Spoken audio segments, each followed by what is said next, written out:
Hey guys, Ben from KCT here, aka that guy. So I'm really excited about this today. Orpaz Defense did reach out to us and said, hey, would you like to take a look at some of our new products like the EVO holster line? So the EVO holster line is a modifiable inside the waistband to outside the waistband holster system for concealed carry or low visibility carry. So I sent this out to the channel. So let's go ahead and take a look because we want to do some unboxing stuff for them. So we'll go ahead and take out everything that they sent in here. Now, I am super excited about this. So they basically sent out two of their EVO holsters. One is an active retention and one is a passive retention, as well as some of the carry options that they have, belt loop and a paddle. So the way that this is going to go down is I will go ahead and open everything up. We'll take a look at what we got here, and then we'll end up doing a full review once I've had a chance to go ahead and run some rounds through this. So let's start with the attachments here. A little belt loop action here.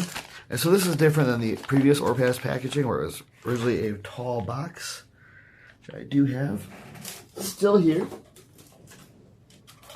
That's why I said I wanted to keep this box because it was kind of cool. And we got it. Yep. So we got here, and I will go ahead and keep the screws in the bag. That'll be a little screw bag there. The belt loop mounting method here. We'll go ahead and we'll see how that works once we get the holsters out. And then we have the paddle, which I'm personally excited about. I like paddle holsters just for the ease of on and off that they offer. Got a couple screws there. Go ahead and put those in the screw bag.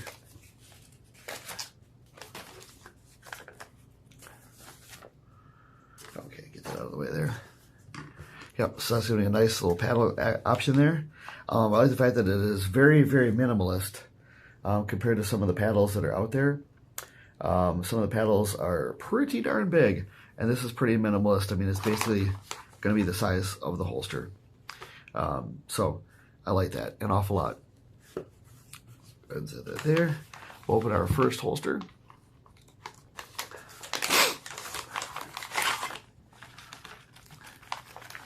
Okay, what do we got here? A little user manual. Make sure we're not missing anything in here.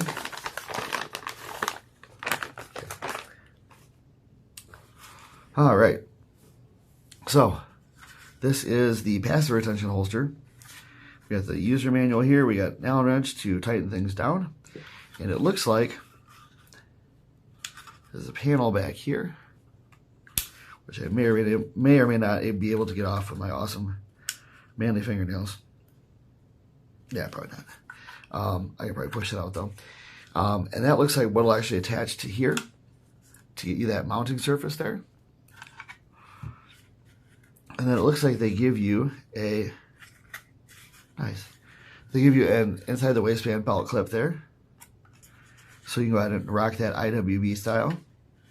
And it looks like it kind of works on both sides there. CP, what is this? Okay, so let's go ahead and take a look. Nice clear Glock there. Oh, that is nice. Just the way that clicks in there. That is really, really cool. I really like that.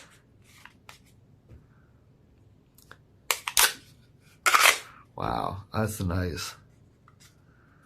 I'll just find out what these different options mean here.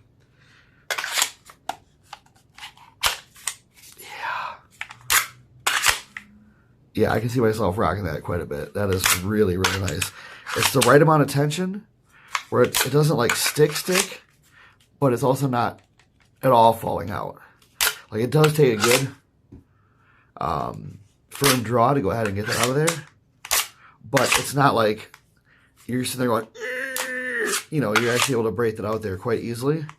But again, it's not feeling like it's just gonna like pop the gun out. That is really slick. I like that an awful lot. That's so minimalist too.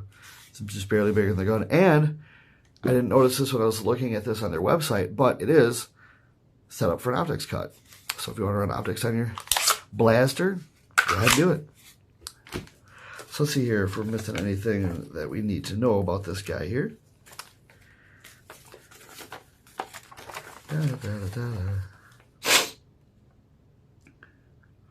Okay. Oh, all right, cool. So this, it's hard to see here because, let's go ahead and do this. I think you guys like this. It's a cool feature.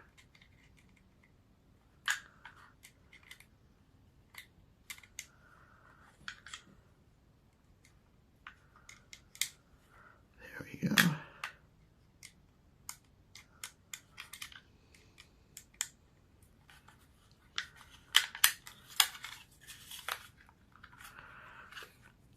We can't get this going a little faster.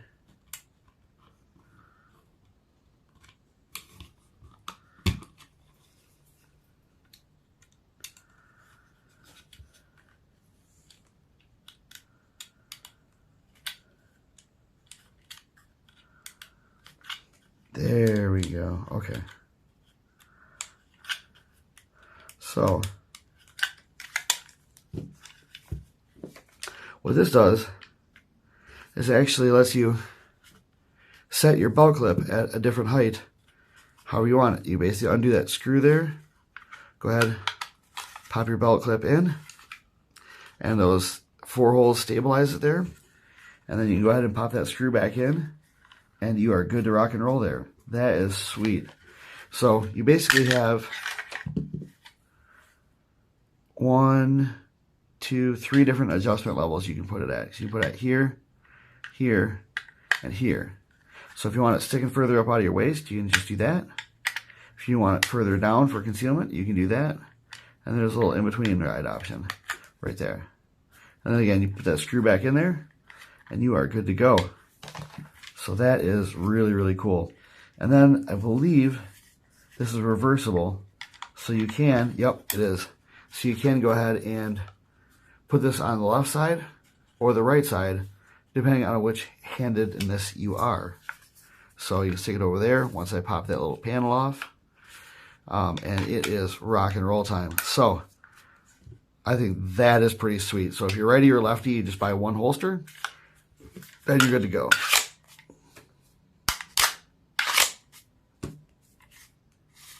That's nice. All right, enough gushing over that. Let's check out the next one here. This is their active retention holster. Oh, Billy. An extra package.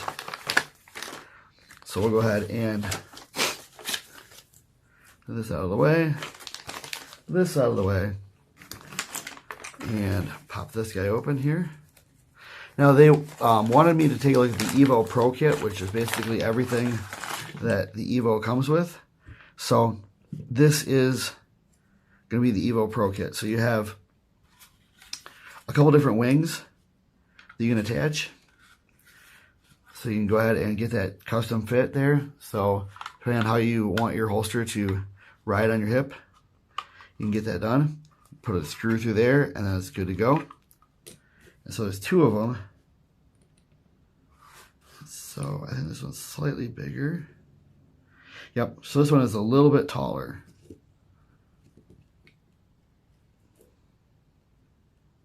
So this one is a little bit taller than the other one, as you can see there.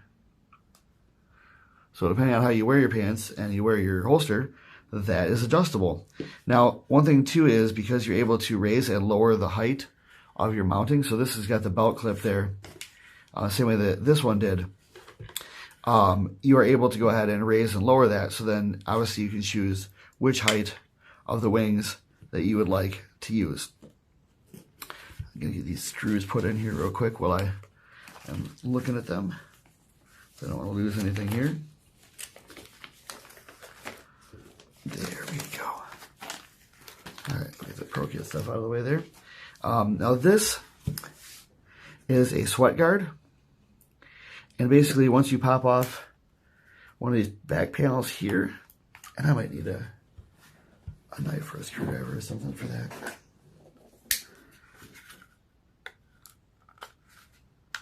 There we go. So this is your sweat guard here. So you go ahead and attach that and lock that in. And then that will go ahead and ride up against your hip. They're providing some protection between you and your holster. You can change it to whatever height you want, just the same as the other side. It does kind of pop on and off. I wish there was a screw on there. But at the same time, this is going to be between you and your holster. So it's going to be being pushed on by you.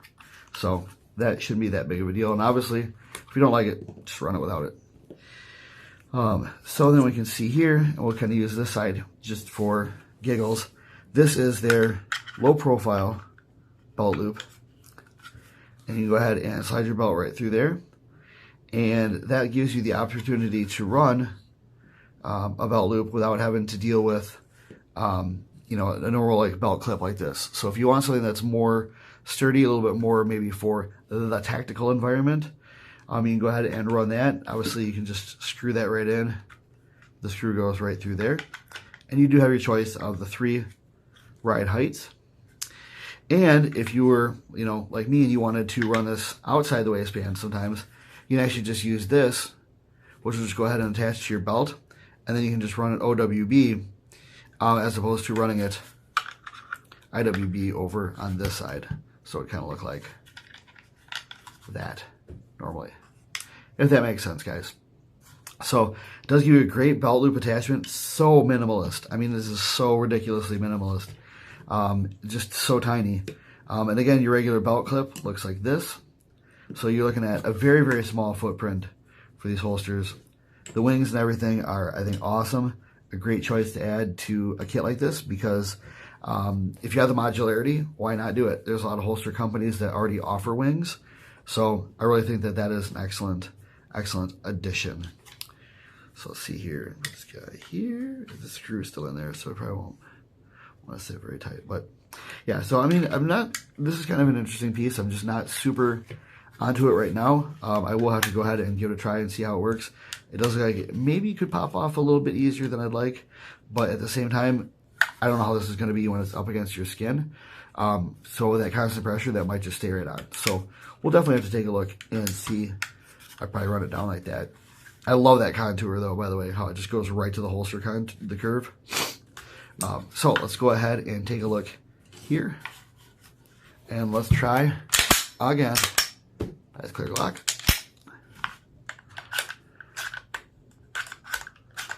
Oops, there we go. Okay, nice. Okay, so this is their active retention holster. So, oh.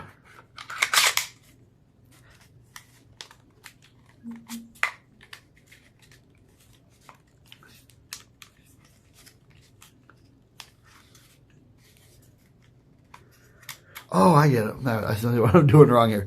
Okay, this makes perfect sense. So, you push that in, not backwards like some of the other holsters. So this, you just push straight in. Man, that is cool. And I keep kind of getting distracted when I'm inserting the gun because it seems like I need to go higher. But, of course, there's a ramp on the inside. You see that ramp right there? Maybe it's hard to see. Right finger is, there you go.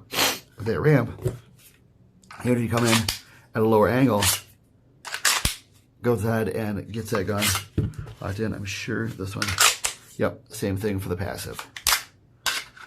Oh, love that snap on the passive.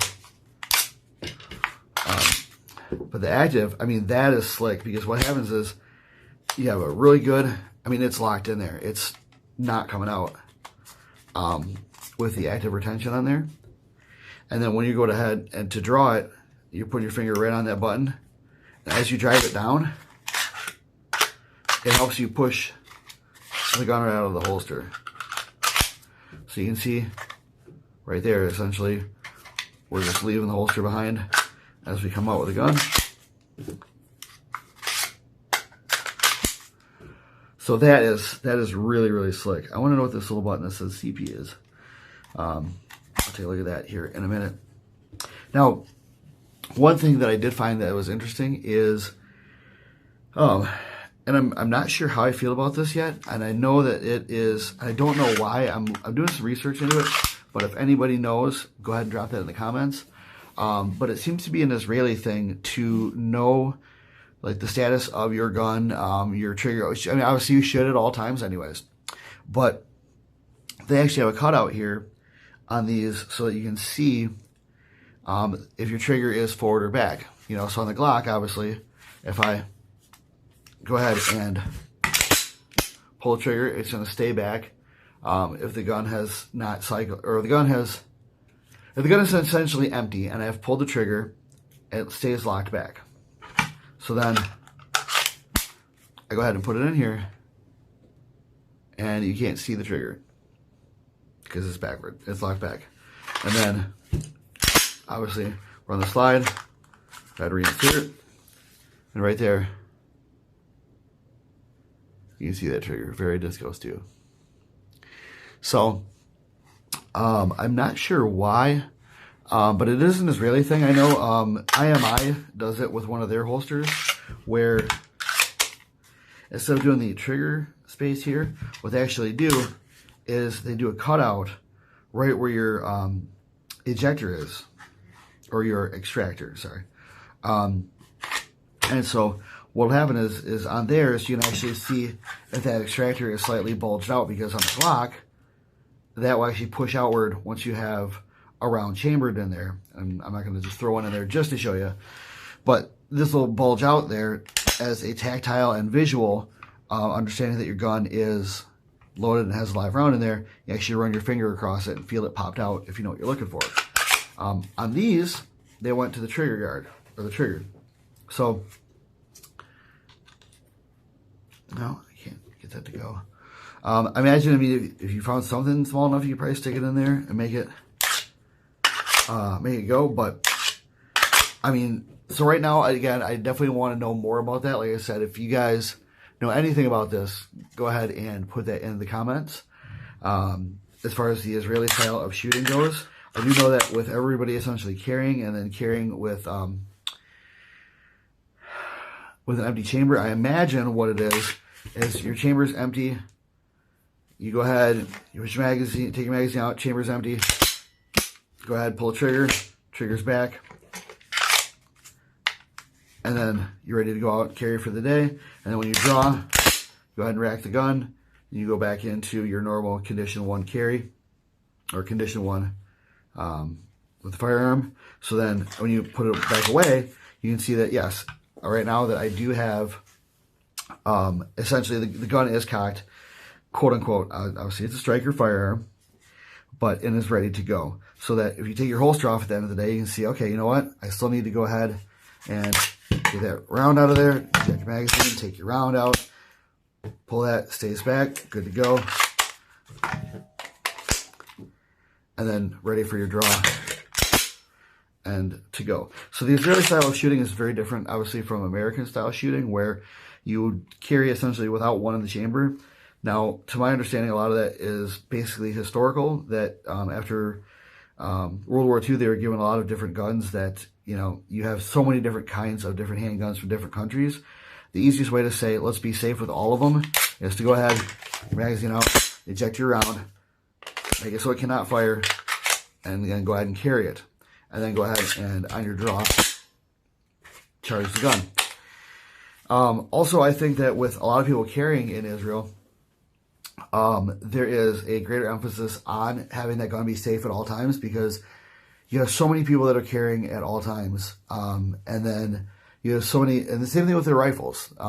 In Israel too, a lot of the ARs will have basically a fake magazine inserted into the magwell, where you'll have your live magazine next to it. And so what you do is, when you have to go to work, you pull your fake magazine out, the attached live magazine gets rotated into the magwell, and gets put in there. And again, I think that a lot of that is because the prevalence of weapons is so high, because everybody goes through, you know, IDF and all the training and stuff, that there is a lot of people that actually have these guns and have guns. And so how do you get everybody to sort of carry safely? Okay, well, just don't carry them with one in the chamber. And then obviously if you have to go to work, you know, you do have that extra step. And again, in American shooting, that's not super prevalent, but at the same time, if it works for them, it works for them, you know? So that is what I think that is for. That is what I think the little cutout for the trigger is for. And again, now you can't see it.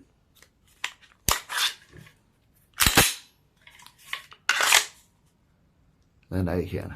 So if it is being carried to the left-hand side, you don't have the option to see the trigger status. So there is that. So if you are carrying this with your, let's say you're using your outside the waistband, a clip here, clippy-doo. And you are carrying it on your left hip. So, and over here, you wouldn't be able to go ahead and get that information for, oh, actually, you know what? Well, it's close, but no.